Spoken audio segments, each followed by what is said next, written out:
My father canceled my plane ticket while I was standing in line to check in. Then he texted me 2 words. I read it twice. I looked up at the agent, who was checking her screen for the second time and getting the same answer both times. And then I typed back the only thing that came to mind. He didn't answer. 5 minutes later, the family SUV came back around to the terminal. All 4 of them, calling my phone from the curb, walking the length of the doors, looking for a woman in a gray coat who was no longer standing where they'd left her. They were too late. I was already in the back of a rideshare on the highway, canceling everything I had ever paid for. My name is Meredith Bennett. I'm 35, and I work as a senior risk analyst for a marine insurance firm in Seattle. My entire job is identifying expensive problems before they become disasters. I read contracts other people skim. I model what happens when the reasonable assumption turns out to be wrong. I have spent a decade being paid to notice the specific moment when a situation stops being unfortunate and starts being deliberate. My family had been an expensive problem for 4 years. It just took a text message for me to finally classify it correctly. The message reached me beside an airline kiosk at Seattle-Tacoma International at 7:40 in the morning, on the day of my mother's 60th birthday trip. I'd done everything right. I checked in mentally 3 days earlier, packed light, arrived with margin. I put my confirmation number into the kiosk, and it returned nothing. I tried again, assuming I'd fat-fingered a digit. Nothing. So I went to the desk. The agent was patient about it. She typed the number, then my name again with the date range widened. She turned the screen very slightly away from me, which is what people do when they've found something they weren't expecting to find. Then she told me plainly what she was looking at. The ticket had been canceled online, less than an hour earlier, by the person who booked it. Less than an hour ago, I said. She checked once more. 6:52 this morning. 6:52. I want you to understand the geometry of that timestamp, because it's the whole case. At 6:52, I was in the passenger seat of my father's SUV, 3 miles from the airport, holding a coffee he'd handed me. My sister Lauren was behind me on her phone. My brother Mason was beside her. My mother Diane was in the 3rd row with the bags. At 7:15, he pulled up at door 2 and told me he'd drop me there because it was closer to my airline and that they'd park and meet me at the gate. He smiled when I got out. He said, and I remember this exactly, "See you on the other side." So he canceled my ticket while I was sitting next to him. He handed me coffee, made conversation about traffic, and let me out at a door he'd specifically chosen, so he'd be gone before I reached a counter and found out. I called my parents. It rang out. I called my brother. It rang out. I called my sister. It rang out. For people. 1 vehicle. All of them declining the same call at the same moment. Then his text arrived. I want to be honest about what I felt, because I think people expect a different answer. I wasn't devastated. I wasn't crying at a kiosk with my hand over my mouth.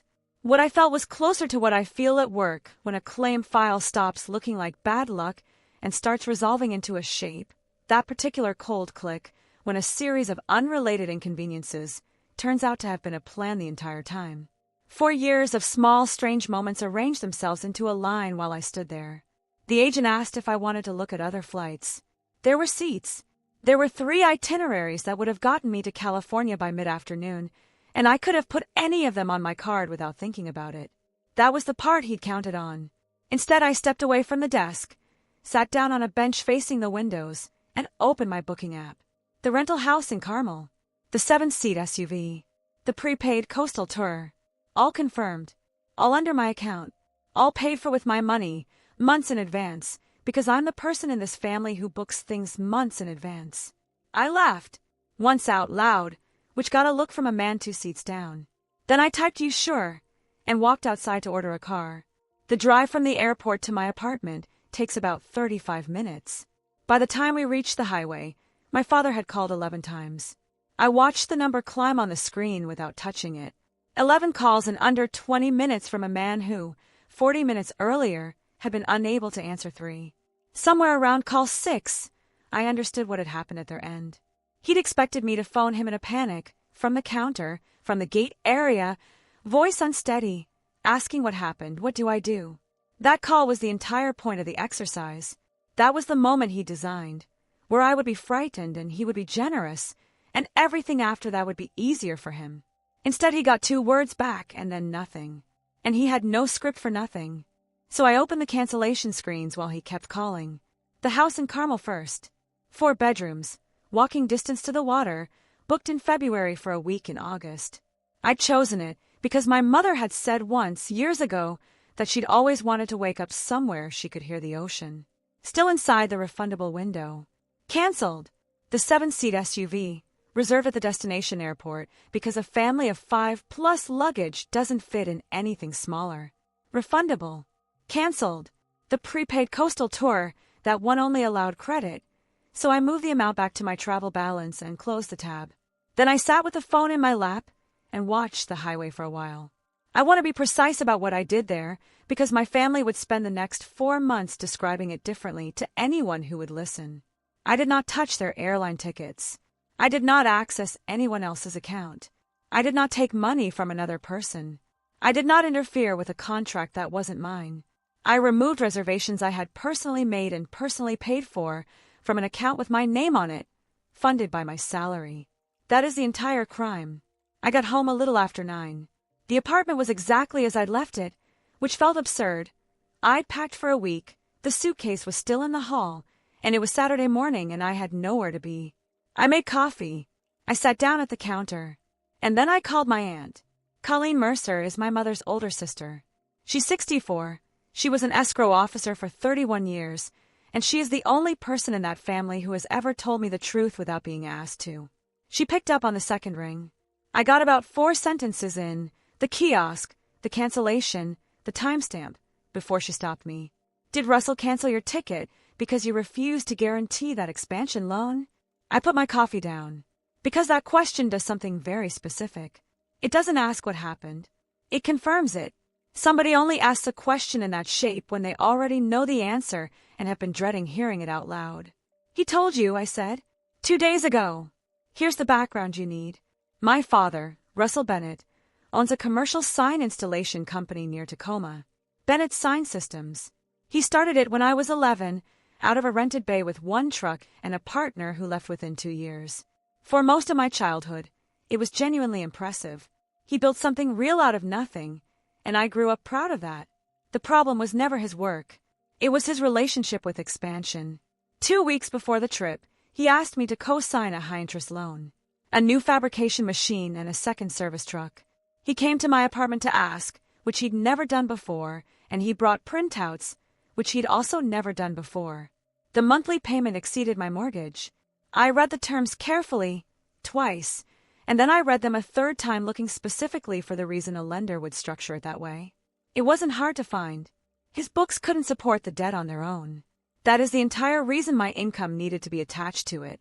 The rate was what it was because the risk was what it was, and the risk was what it was because his cash flow had been uneven for 6 years running. I explained all of that to him, not as a daughter, as someone who does this professionally, and would have said the same thing to a stranger who'd paid for the analysis. I said no. He was quiet about it at the time. That should have been the warning. Colleen told me the rest. Russell had been saying I needed to remember who helped me get where I am. That I was becoming arrogant. That success had made me forget the family. And that withholding family warmth, that was the phrase he used, withholding family warmth, for a few hours would make me cooperative again. He told her the plan 2 days before the trip. He described it to her the way you describe a firm but fair parenting decision. She told him it was cruel, and he told her she was overreacting. I asked her why she hadn't warned me. She was honest. She said she didn't believe he'd actually go through with it. She said in 40 years, she'd heard Russell describe 100 things he was going to do and watched him do maybe 4 of them, and she'd made the mistake of filing this one under talk. She's apologized for that more than once since. I've told her every time that she's the only person in that family who has anything to apologize for, and that she's also the only one who has. I opened my banking app before we finished the call. Here is what 4 years of being the responsible one actually looked like. I want to lay it out properly, because everything that comes afterward depends on understanding the scale of it, and because for 4 years I never laid it out even for myself. That's how these arrangements survive. Nobody ever adds up the column. The tuition. My sister Lauren is 26. She's in a respiratory therapy program at a college south of Tacoma, a real program, a real credential, a genuinely good career at the end of it. I paid a portion of every semester for 2.5 years. I sent it directly to the school rather than to her, and I want to be clear that this wasn't distrust. It was because tuition deadlines are inflexible, and my sister has never once in her life met a deadline that didn't have a person standing behind it. The truck. Bennett Sign Systems runs a box truck for crew installs. When his cash flow tightened 3 years ago, I took over the monthly payment, temporarily. Temporarily became 31 months. It came out of my account automatically on the 8th, and I had genuinely stopped seeing it, the way you stop seeing a subscription. The property taxes. My parents fell 2 years behind on the taxes on their house. I found out from Colleen, not from them. I called Pierce County, spent a total of about 4 hours on hold across 3 days, negotiated an installment arrangement, and then paid the first several installments myself, while my father told relatives he'd worked something out with the county. The business deposit. My brother Mason is 31 and had a plan for a mobile bicycle repair business. Specialized tools, portable battery systems, a compact service van. It was, I still think, a decent plan. I put down a refundable deposit on the equipment package to hold the pricing while he assembled the rest of the capital. He never assembled the rest of the capital. That deposit sat there for 11 months. And then there was the trip. My mother was turning 60. Everybody agreed it should be a real family celebration, the kind we hadn't done since I was in college. I paid for most of the rental house. I paid for the destination vehicle. I paid for several of the activities, including the coastal tour, because Diane had mentioned it twice. My father purchased the airline tickets, all 5, through a single booking, specifically so we could sit together. I reimbursed him for my seat the same day he booked it. I sent it within the hour. I have the transfer record with a timestamp on it. That's the detail I'd like you to hold on to through everything that follows. He canceled a ticket I had already paid him for. He didn't lose money doing it. He didn't sacrifice anything.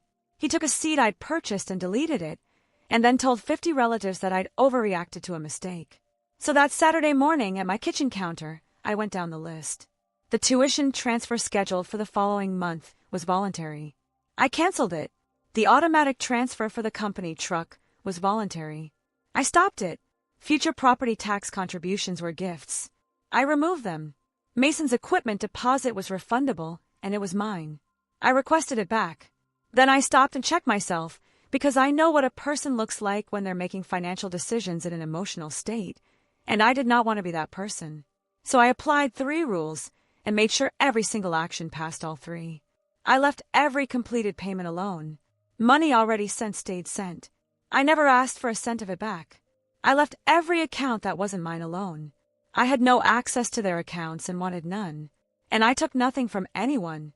Every action was a stop, not a seizure. I've thought about those rules a lot since. I applied them because I'm cautious by trade, but they turned out to be the reason I could sit in 4 separate confrontations over the following months and never once have to defend a single decision on the merits. You cannot argue with somebody who has only ever stopped volunteering. They tried anyway. Then I saved screenshots. The canceled airline booking. My reimbursement receipt with its timestamp. The text message. I put copies in a separate email folder and sent a set to Colleen. Because the first thing you learn in Risk is that the story always gets rewritten. Always. The only defense against a rewritten story is a timestamp somebody else also has. My father left a voicemail around 11. The confidence from the text was gone. You could hear him building the version he'd need later, in real time, while he talked. He said this had been meant to make me less controlling. That I always act like paying for something means I run the family. That I'd been talking down to him about the loan. And that I should restore the reservations, and we could discuss all of it properly when I got there. When I got there, he was still, at 11 in the morning, operating on the assumption that I'd bought another ticket. My mother's message arrived 1 minute later. She did not ask where I was. She did not ask how I'd gotten home, or whether I'd gotten home, or whether I was all right. She asked me to restore the house before their flight departed. That's my mother's entire character in a single message, and I'd never seen it that cleanly before. Her daughter had been deliberately stranded at an airport 90 minutes earlier, and her first communication was a logistics request. I replied once. 1 word. They boarded anyway. I've since learned there was an argument at the gate about whether to go at all, that Lauren wanted to stay and Mason said there was no point wasting the tickets, and that my father ended it by saying I'd have everything rebooked by the time they landed. He believed that.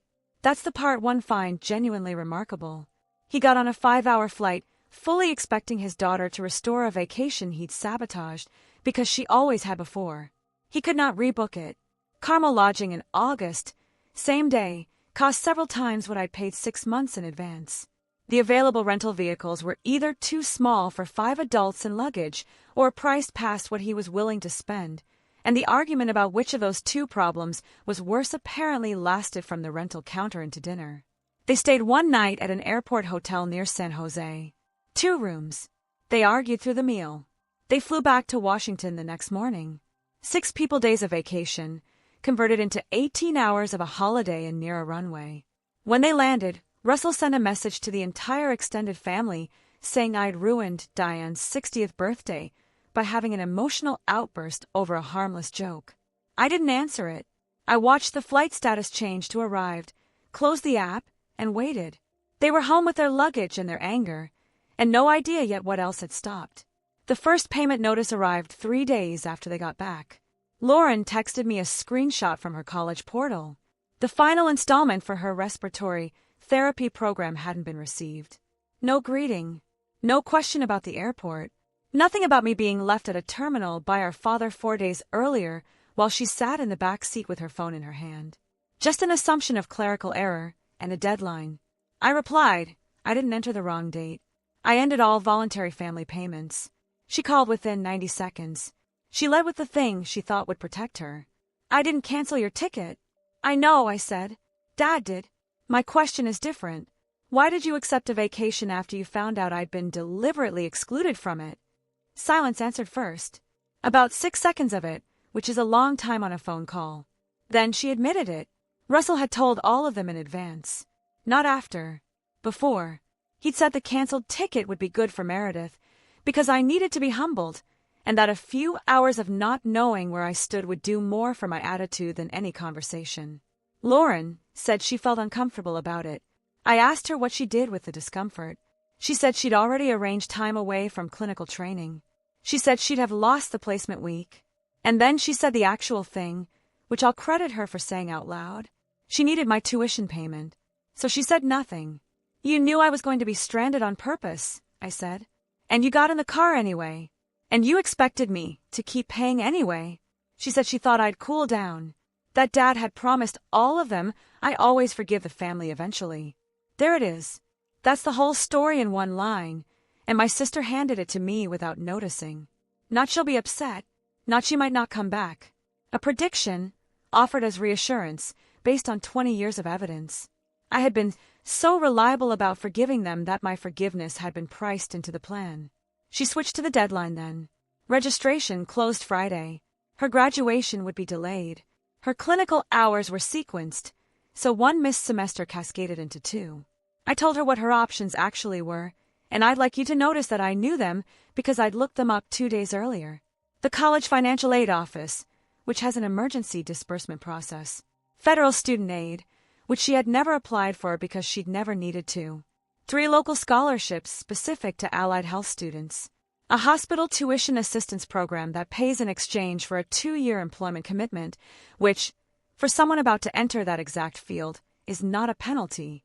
She said applications take time. I said that was still her responsibility. She told me family promises should count without paperwork. I told her promises also depend on honest conduct.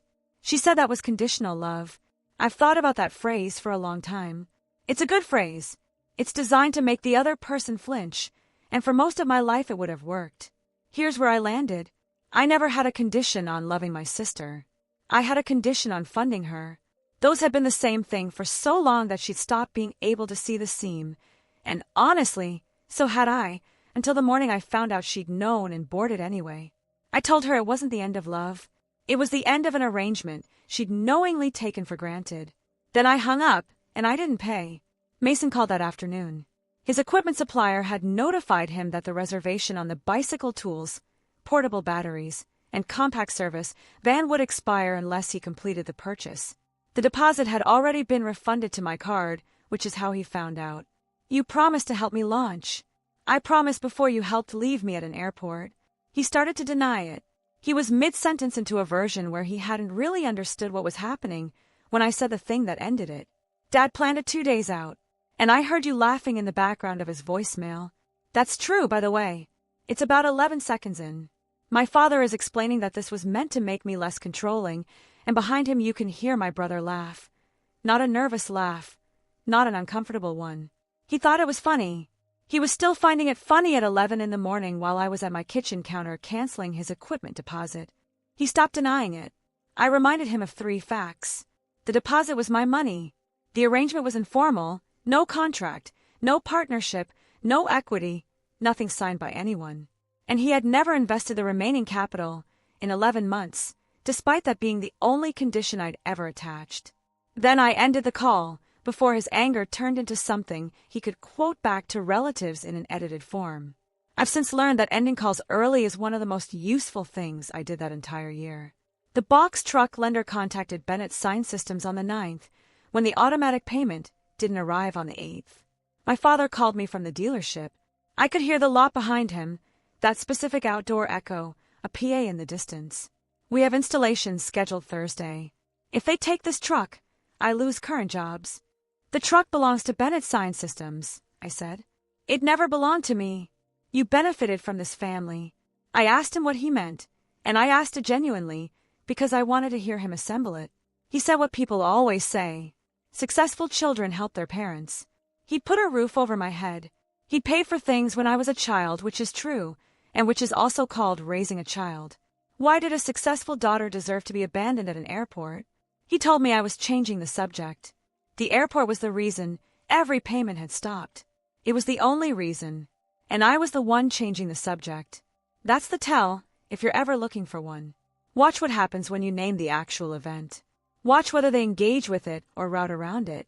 My father routed around that airport for 4 months, in every conversation, in every message, in front of every relative, and he never once, not a single time, defended it. He demanded 1 more month. I refused. He said something then that I don't include when I tell this story to people who like tidy villains because it complicates them. He said, I don't know what else to do. And I said, that's a real problem. It just isn't mine anymore. Then I hung up. Diane called Colleen next and asked her to make me reasonable. Colleen told me afterward how my mother had framed it. The cancellation was Russell's bad attempt at humor. My response was financial punishment. She used the word disproportionate twice. Colleen declined. Russell created the problem, she told her. Meredith isn't taking your money. She's stopping gifts. Those aren't the same thing, and you know they aren't. My mother hung up on her, and they didn't speak for 5 weeks. Within days, the relatives started arriving. This is the part nobody warns you about. It isn't the 4 people who did it. It's the 11 who didn't, calling one at a time, each one absolutely certain they're bringing you a fresh perspective. A cousin asked why I'd exploded over a missed flight. An uncle, my father's brother, said family disagreements shouldn't interfere with a young woman's education, which was the first indication that Lauren's tuition had become the centerpiece of the campaign. Someone I hadn't spoken to since a funeral in 2019 told me I'd canceled Diane's birthday trip without warning. Without warning. That's a good one. As though the warning would have been the courteous thing. As though I owed the people who stranded me a heads up before I stopped funding them. Then Colleen sent me screenshots from a family chat I wasn't in. Russell had written that I'd suffered an emotional outburst over a ticketing mistake and was now using money to control everyone. A ticketing mistake. Diane wrote that she was worried I wasn't myself, which is the softest and most effective sentence in the whole toolkit, because it doesn't accuse you of anything. It just quietly proposes that your judgment is impaired, and everyone should factor that in. Mason wrote that I'd sabotaged his independent future. And Lauren, who had been on the phone with me 3 days earlier admitting she'd known in advance, said nothing. She didn't correct one line of it. I read that thread twice, and then I understood what was actually happening. They weren't processing. They were building. They were establishing a version of events among 15 people before I had said a single word to any of them, so that whenever I did speak, I'd be the one contradicting an established account. That's not grief. That's not even anger. It's strategy, And once I recognized it a strategy, one stopped taking it personally and started treating it the way I'd treat it at work. So I didn't send a furious reply. I opened a document and wrote a timeline. Dates, times, amounts, sources, the airline record, the reimbursement transfer, the text, Colleen's account of what he'd told her 2 days before the trip. Then I saved it and told nobody it existed. If this file is holding your attention, hit like, subscribe, and tell me in the comments what city you're listening from. Every comment pushes this to more people who appreciate a clean verdict. Back to it. That Friday, Russell announced a family dinner at a waterfront restaurant in Tacoma. To settle the matter once and for all, everyone was to bring the relevant bills so we could make a responsible plan. Bring the relevant bills. He put it in writing. He described the agenda in advance and did not appear to understand that he was describing an ambush. I agreed to attend under one condition. Colleen would be there. He waited 52 minutes before replying. Fine. That delay told me everything about what the evening was designed to be. If the dinner had been what he claimed, a family talking honestly, an additional family member would be neutral. The hesitation only makes sense if the plan required a specific number of people saying a specific set of things. By then I understood the shape of it clearly. That dinner wasn't designed to hear me.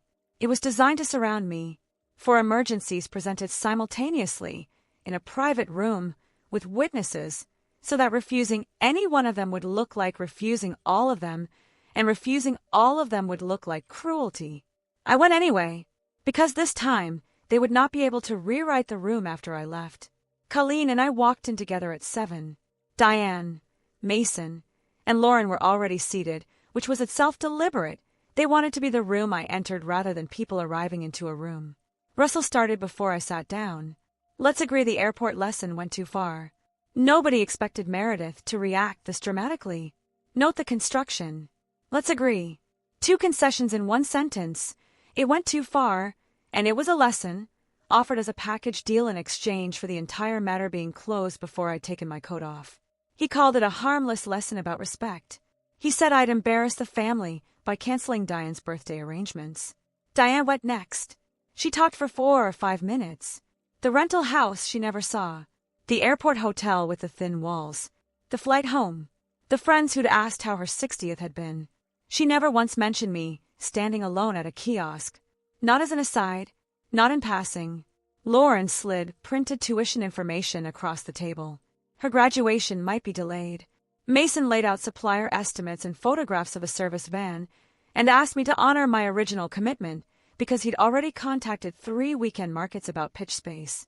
Russell placed the truck notice and the county property tax schedule in the center of the table, side by side, square to the edge. For emergencies, arranged in a semicircle, in a private room, with a waiter who kept apologizing for interrupting. Nobody asked what I needed. Nobody asked what could repair the relationship. In 2.5 hours, not one of the 4 people who left me at an airport asked how I got home. I took out my phone and read his message aloud. Walk home. 2 words, in a private dining room with the water outside going dark. He frowned. Words spoken in anger shouldn't determine a family's future. When did you become angry? I asked. He started to answer and I kept going, because this was the only thing I'd actually prepared. You canceled the ticket at 6:52, while I was sitting next to you in the car. You chose a different entrance, so you'd be gone before I reached a counter. You told your sister about it 2 days earlier. That's planning, not anger. The room went quiet, and Colleen spoke into it.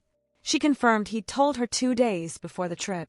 She quoted him, that he intended to exclude me from the flight because I refused to guarantee his loan, that a few hours of panic would remind me family acceptance mattered more than financial caution, and that he expected me to buy another ticket, arrive that evening, and continue paying for everything.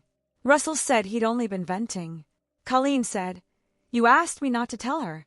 You don't ask someone not to warn a person about something you're only venting about. Diane admitted she knew there would be a lesson. She'd assumed I'd purchase another seat and meet them in California. You knew I'd already reimbursed him for my ticket, I said. She looked down at the table. Mason admitted Russell had promised everyone I'd cool off before they landed. Lauren said she believed him because I always forgave the family. They hadn't expected me to be unaffected.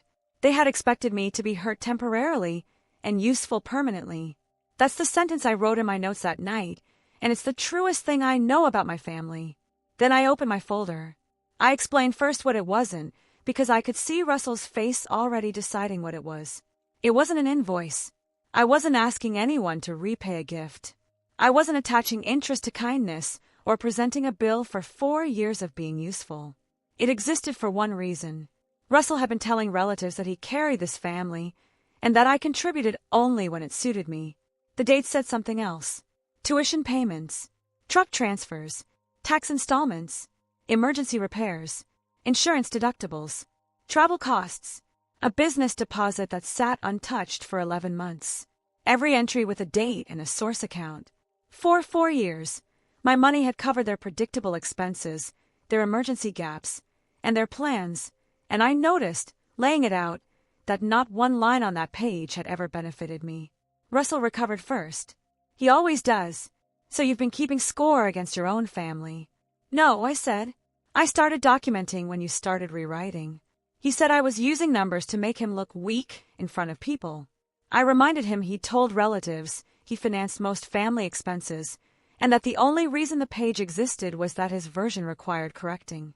His face tightened, and then he reached for the thing he'd been holding back. Keep this up, and you won't be welcome at family gatherings.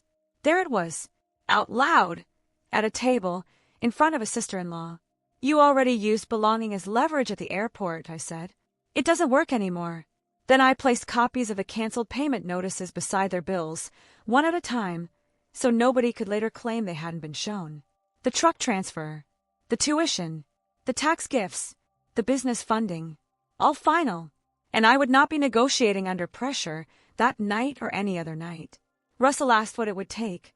I said there was nothing it would take, which he heard as a bargaining position, and which I have had to repeat in 4 separate conversations since. Colleen stood when I did. Lauren followed us out into the parking lot. It had started raining, the light kind that doesn't justify an umbrella. She asked me to separate her tuition from everything else.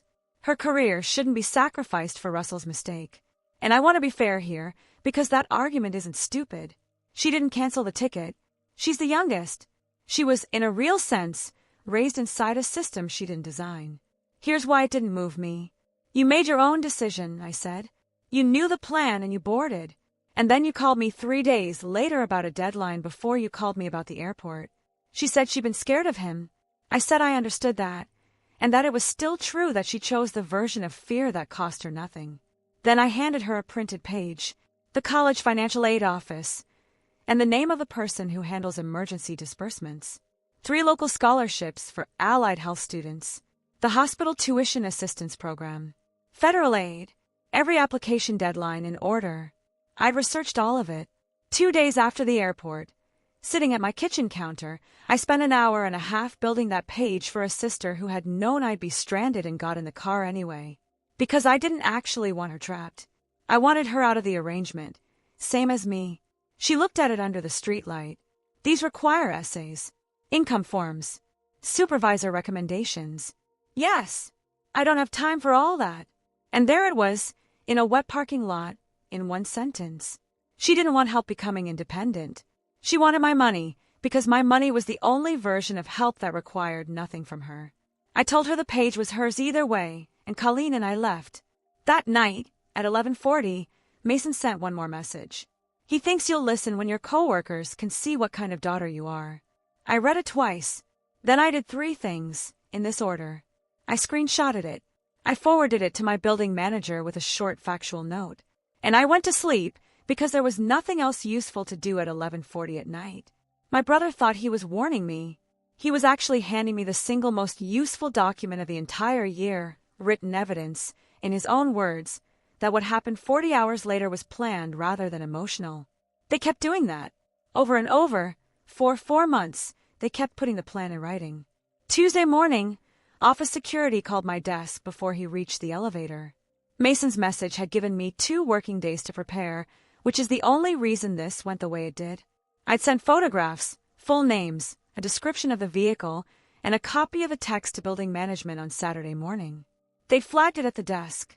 Russell and Diane had told the receptionist there was a family emergency. That's the phrase that gets you past a front desk, and it's the phrase people use when there isn't one. I agreed to meet them in the lobby, with a security officer standing 8 feet away. I want to explain why I went down instead of refusing.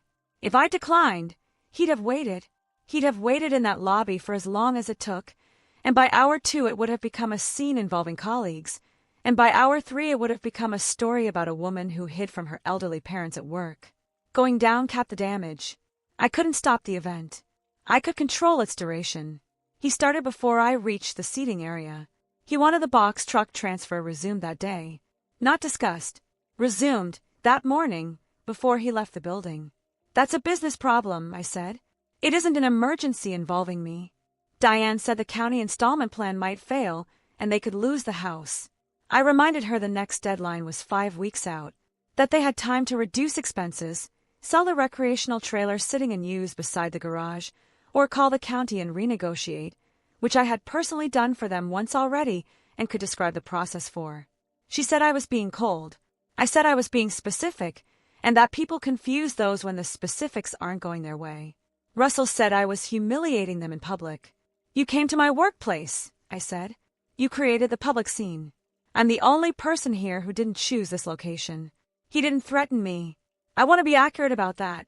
He never threatened me, at any point in 4 months. He simply refused to leave until I agreed to 1 truck payment and 1 tax installment. The officer stayed calm and professional throughout, but the lobby was busy. It was 9:20 on a Tuesday in a building with 4 companies in it. People walked past while my father argued that my salary made his demand reasonable, and he said the number. He said my salary out loud, in a lobby twice. A colleague from underwriting saw enough to understand that the emergency involved money. She never said a word about it afterward. Not one. She held a door for me a week later and asked about a claims file and nothing else, and I've never told her how much that mattered. I still spent the rest of that morning at my desk, not working, running the calculation on which fragments would travel and to whom. Which was exactly the point. That was the entire mechanism. He believed professional embarrassment would make refusal more expensive than surrender. He wasn't trying to persuade me in that lobby. He was demonstrating what he could cost me and inviting me to price it. They were escorted out at 9:41. By lunchtime, Russell had told relatives that I'd had my own parents removed from a building while they begged for help. By evening, the version circulating was that I'd used security against them. By the weekend, one branch of the family believed I'd had my father physically restrained. Colleen corrected the people who mattered, with the airline screenshots and Mason's message. She showed them the sequence, that he'd planned the exclusion, and then planned the workplace visit, and that both had been described in writing beforehand by the people who did them. The family split into camps, roughly down the line of who had read the documents and who hadn't. The pressure also exposed something none of them anticipated. Relatives who had spent years praising Russell for supporting everyone were surprised to learn I'd funded the truck, the taxes, the tuition, and most of the trip. 2 of them had specifically admired him for keeping the property taxes current. Some apologized for contacting me. One cousin sent a long message I still have. Others said the source of the money didn't matter, because family should share. I answered none of them individually. I sent one factual statement to the family group and then stopped. For sentences, no adjectives, nothing anyone could quote back as hysteria. Then I stopped defending myself one person at a time, which had been consuming roughly an hour of every evening for 3 weeks. 3 weeks later, Russell announced a replacement birthday dinner for Diane.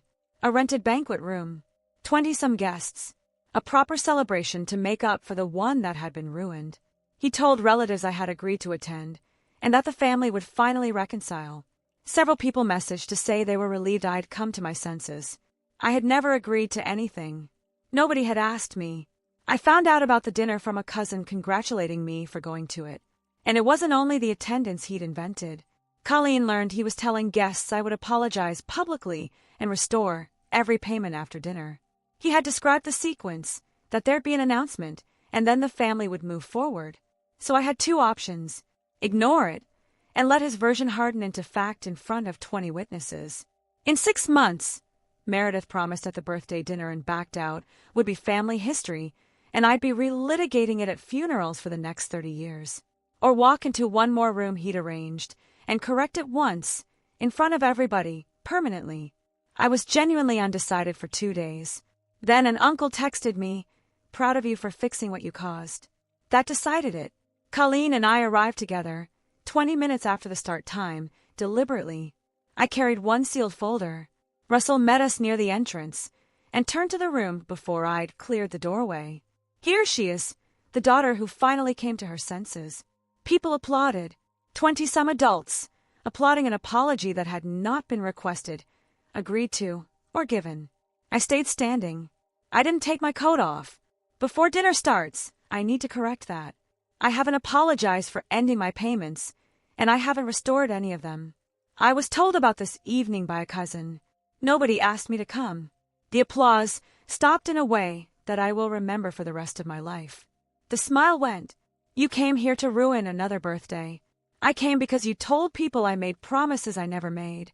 He moved straight to the line he'd been using for a month, that I was choosing money over family, that I'd let a disagreement about a plane ticket destroy 20 relationships. So I asked Colleen to repeat what he'd told her before the trip. She stood up and did it, in front of 20 people, at her own sister's birthday party, which cost her something I don't think anyone else in that room understood. That he planned to cancel my ticket as punishment for refusing to guarantee his expansion loan. That he expected me to panic, buy another seat, and keep funding the vacation. That he'd asked her not to warn me. A woman at the back, my father's cousin, I think, said Russell, in a tone I'd never heard anyone use on him. And then my mother said the truest thing anyone in my family has ever said to me. I wanted you to feel dependent on the family for once. You walk around acting like you never need anybody. That sentence did more damage in that room than the entire folder. Until she said it, some of them had genuinely believed Russell acted impulsively, and the others just followed along without understanding what they were part of. Her words removed the excuse. She said I wanted, past tense, first person, no ambiguity. She hadn't wanted closeness. She'd wanted dependence. And I want to sit on this one for a second, because it's the center of the whole thing. My mother watched me pay for her own 60th birthday celebration, the house, the car, the coastal tour she'd mentioned twice, while helping design a plan intended to make me frightened of losing her. She wanted the woman funding her celebration to spend a few hours believing she'd been discarded, so that afterward she'd be softer, so that afterward the loan question would go differently. They deliberately tried to make the person supporting them feel powerless, and then expected that person to buy her way back into the group that had excluded her. That's not a family that got carried away. That's a family that understood exactly what my help was worth and decided the risk was acceptable. Lauren said she'd apologize privately. When? I asked. She had to think about it, which was itself the answer. She admitted it was after the tuition payment stopped. That makes the purpose clear. Mason said everyone makes mistakes. Laughing at a planned humiliation isn't a mistake, I said. A mistake is something you'd have avoided if you'd known better. You knew. 2 days ahead. So was it a mistake, or was it a decision you expected to have no consequences? He didn't answer that. He looked at our father, which was also an answer. Russell said family support should never be conditional. I told him voluntary financial help is not a lifetime contract. Nobody was entitled to my income before the airport. Nobody became entitled to it afterwards simply because losing it turned out to be inconvenient. An arrangement that can be ended by one party at any time is not a contract. It's a gift, and the word for a gift you've decided you're owed is something else entirely. Then I opened the folder. The first document ended every recurring contribution, in writing, dated and signed. The second barred workplace visits and unannounced contact at my home or office. Behind those, in order, the airline cancellation record with the 6:52 timestamp. My reimbursement transfer with its own timestamp. The walk-home text. Mason's warning message about the office. Screenshots of Russell's statements to relatives, alongside the documents that contradicted them. The final page established no contact. No calls, no visits, no social media, no messages passed through third parties. I explained that this wasn't a negotiating position because I could see 3 people in that room deciding it was one. It didn't expire when the truck was returned. It didn't expire when the tax installment was paid. It didn't expire when Lauren graduated. My workplace was not a stage for family pressure. My building lobby was not a venue. And relatives were not delivery systems for my father's demands, which I said looking at the relatives, not at him. I checked every account before writing it. Nothing was jointly owned, guaranteed, co-signed, or legally connected. I'd verified that twice because I do this for a living and I know exactly how many people discover an old joint account at the worst possible moment. One email address remained. Administrative matters only. Documents, if any ever surfaced. Russell stared at the papers for a long time. Then you are no longer my daughter. I'd expected that sentence for 4 months. I'd rehearsed responses to it in the car more than once. What surprised me was how little it landed. It arrived like a tool being reached for and found to be missing. You've been using belonging as a threat since the first dinner, I said. It doesn't carry power anymore. You spent it at the airport. Several relatives tried to mediate. 2 of them stood up. I refused and I explained why, because I didn't want it to look like stubbornness. Mediation requires both parties to acknowledge what happened. My father was still, that night, in that room, after Colleen's account and my mother's confession, calling a planned punishment a joke. There's nothing to mediate between a person describing an event and a person denying the event occurred. He reached for the folder. Colleen got there first. She held it and told him to leave the documents where they were, so everyone in the room could read what this family had demanded and what it had done to get it. They stayed on the table. I'd been told people read them. Lauren asked whether I'd at least come to her graduation. I said attendance wasn't going to become another bargaining tool and made no promise in either direction. Mason demanded repayment for the expenses he'd incurred preparing his business, a trailer hitch, a website, some branding. You chose those expenses, I said. I never signed a partnership agreement. I never owned any part of it. I never guaranteed its launch. And I gave you 11 months to put in your half. Arguments broke out across the room, splitting roughly along the same lines as before. Diane started crying and said nobody cared that this was supposed to be her birthday. Colleen and I left before the cake. Outside, my mother followed us into the car park and asked for one final private conversation. I gave her 2 minutes. I said it out loud, 2 minutes, and I meant it as a boundary, and she took it as a format. She used it well. She said she missed me. She said the photographs she'd been sending, and she had been sending them, for weeks. Childhood pictures, recipes, a photo of me at 9 on a beach in Oregon, weren't manipulation. She said Russell's pride had made everything worse. She said she'd been caught between her husband and her daughter for 40 years and had never once found the right thing to do. Some of that was probably true. I've thought about it since, and I think she believed most of it while she was saying it. Then, at somewhere around 90 seconds, she asked whether I could pay the next property tax installment. Just this once. I stood in a car park outside her 60th birthday party and looked at the woman who had told a room full of relatives 40 minutes earlier that she wanted me to feel powerless. And her final private appeal, the one she'd requested, the one she'd built with childhood photographs, was a request for money. Not I'm sorry, not what would it take, not one question about how I'd gotten home from the airport, which nobody in that family has asked me to this day. No.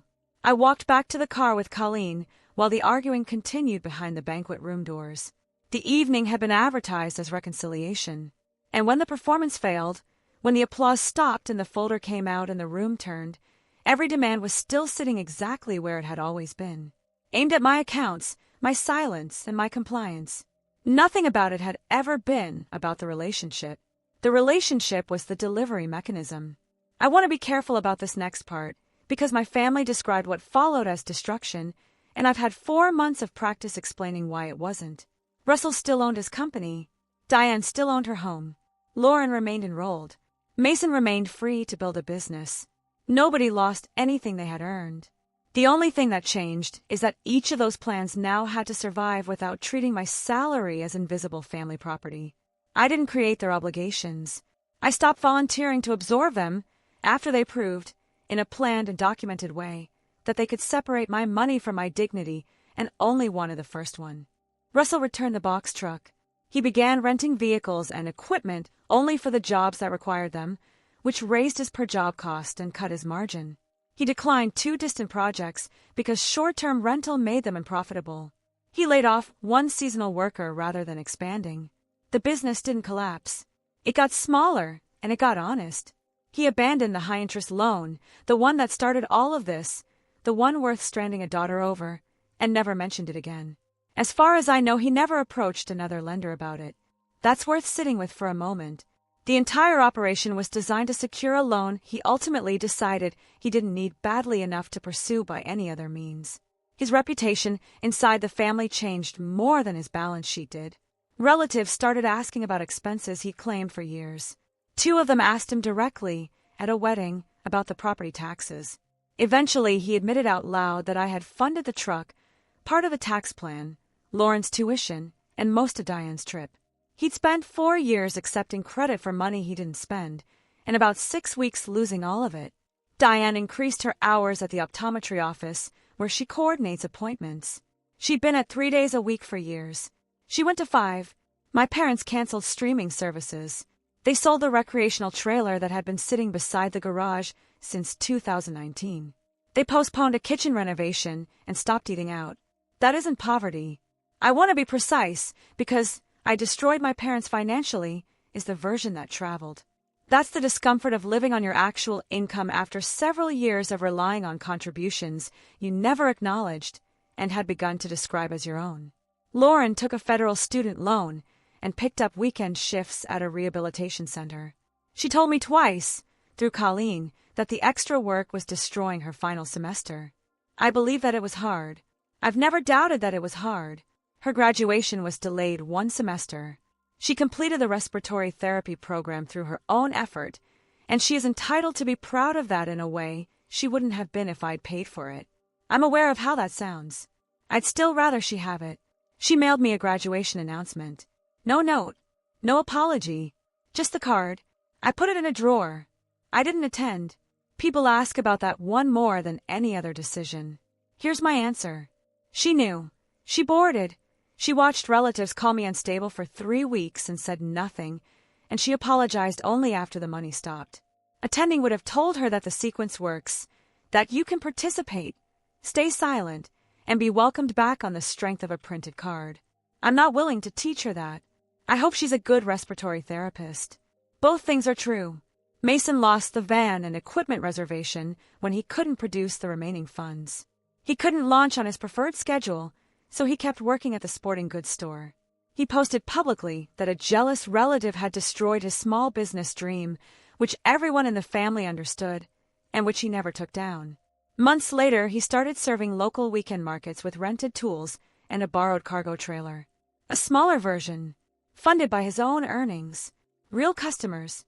He stopped listing my money as part of his business plan because there wasn't any, and the plan got better for it.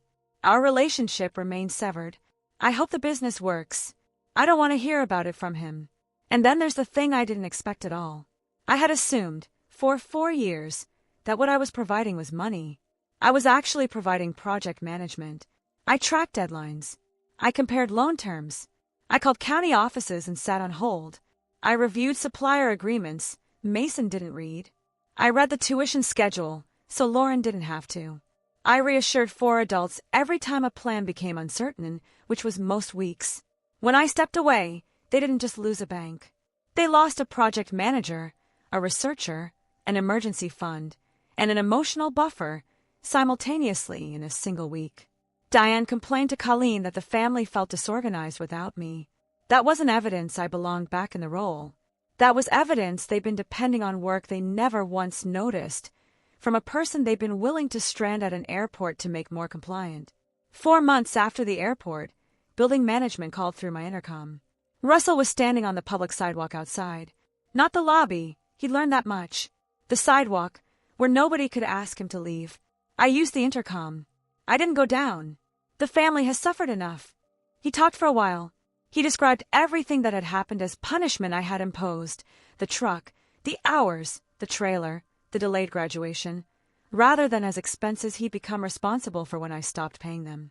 He never once used the word airport. I let him finish. Then I asked him one question, and it's the only question I'd ask anyone in his position. Knowing what it cost you, would you cancel my ticket again? I would handle it differently. That isn't what I asked. I asked it once more the same way. He gave me the same answer, phrased a third way. He offered a private talk. He offered Sunday dinner, that evening, just the 2 of us if I preferred. He would not say the act was wrong. I refused. You may regret having nobody when you need help. Needing support is different from accepting disrespect, I said. And I do have somebody. She's just not on your list. I told him not to come back. Building management approached him a few minutes later and he left. I watched from the window, which I'm not proud of, but I watched. The following week, I changed my emergency contact from Diane to Colleen, a 15-minute phone call with HR that felt like the single most significant thing I did all year. I updated my estate documents. I removed every informal family authorization, every old permission, every place a name had been sitting since I was 24 and had assumed things about my family that were no longer accurate. Then I sent one final written notice stating the personal relationship was over. I didn't demand repayment. I didn't offer a future date for reconciliation.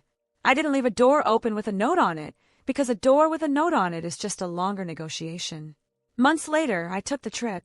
Not the same one. A smaller hotel on the water, 6 nights, booked 3 weeks out instead of 6 months. I chose every activity myself. I took the coastal tour alone, and it was worth what I'd paid for it the first time.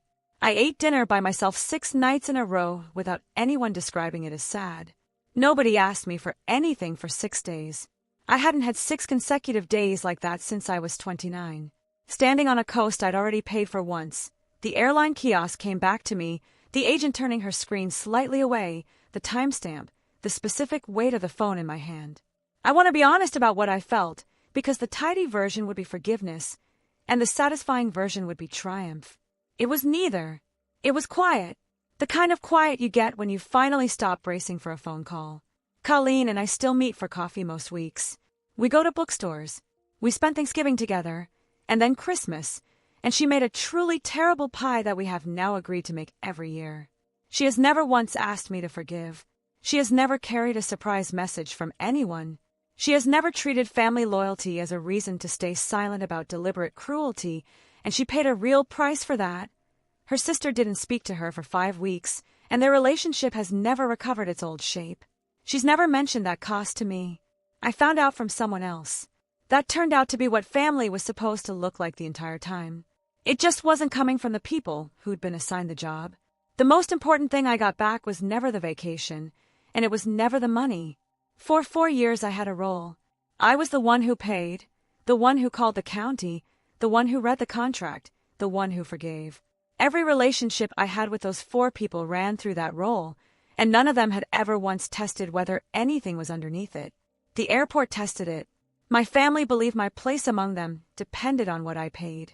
When I stopped paying, I lost the role they'd assigned me, and I got my life back in the same week. So, my verdict. My father thought canceling 1 ticket would remind me how much I needed my family. Instead, it showed me exactly how much they needed me, and precisely how little that had to do with love. For people got in a car that morning knowing I'd be standing at a counter with no seat on the plane. Not one of them warned me. Not one of them has asked, in all the time since, how I got home. I never restored the payments. I never went back to Sunday dinner. And I never answered another request that arrived dressed as an apology. They told me to walk home. So I did. I just chose a home none of them had a key to. But you're the jury on this one. The tuition is the part people argue about. Was Lauren collateral damage in someone else's plan? Or did she make her own decision the moment she got in that car and stayed quiet? Leave your verdict in the comments. I read them. If you want the next file, subscribe. There's always another one. File closed.